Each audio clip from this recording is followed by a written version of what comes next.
Prats at Jason Francisco, wala na nga bang pag-asang magkaayos pa? Tuloy ang paghaharap ng kampo ni John Prats at Jason Francisco sa korte. Ayon sa manager ni John na si Arnold Vigafria, kasong physical injury ang isinampa ng kanyang talent laban sa reality star.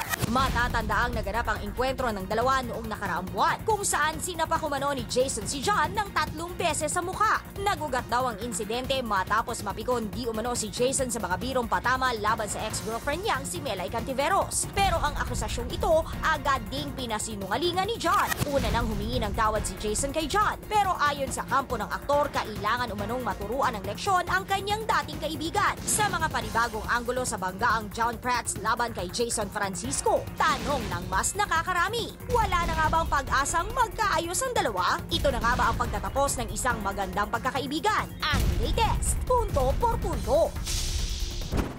Ay, naku, Direkta Ami. Mahirap ang Sige nga, may sige nga, kaso. sige nga. Ayaw ng tapawanan. Ayaw ng tapayan. Oo. Ayaw ng garapon. Oo. Hindi, ako man siguro ang lumagay sa posisyon ni John Prats. Kahit anong pakiusap sa ngayon, sa ngayon, na masama pa ang kanyang loob at talaga namang naisahan ang kanyang pagkalalaki dahil sa parang- patalikod na pagbatok Oo, kasi at parang pagsipa sa kanya. pagka-traidor, Pag-traidor Nay. yun Oo. eh. Ako man siguro kahit sino makiusap, hindi ko muna patatawarin.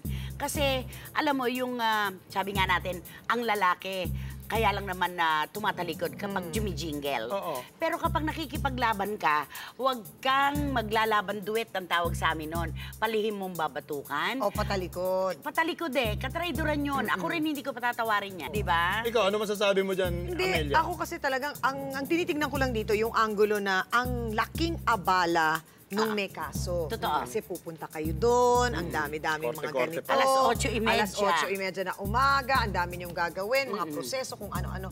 Isa siyang malaking abala talaga. Malaking Na abala, dapat anak. Yung Jason, talagang malaking abala ang ginawa Oo. niya. Kila At John. malaking abala rin para kay John Prats. Bagaman si John ay pwedeng, ang kinatawa na lang yung kanyang abogado. Oo. Pero kahit pang malaking abala, kapag ganyan naman ang abalang binigay sa'yo na isang tao, tinraidor ka na, sinaktan ka pa, parang nakalalaki pa sa'yo, ay paninindigan ko rin ang aking posisyon. Noon saka, Christy, ano ito? Prinsipyo, dignidad at pagkalalaki. Yes. Mananakaw mo ba yun? At saka, higit sa lahat, ano ba ang dahilan kung bakit niya sinapak na? Ikaw ba Kwento na, lang. kinakagat mo ba yung dahilan ni Jason? Ay, hindi direct. Unang-una, si Melay, ang dahilan, di ba? Ganda niya, no? Pala Oh. yun. Yung bang dahilan? Oo, Hindi ko kasi naman daw, alam, masyado kasi daw binubuli raw si pinagpulot-dulo. Melay. Ah. Okay, wow, galing naman niya, no? Di ba? Ang galing Ano niya. masasabi mo? Ganda mo, Melay. Panindigan mo yan. Okay, Jason, gusto ko isang araw pag nagkaharap tayo, paliwanag mo sa akin, bakit mo ginawa yun? Ayan. Di ba?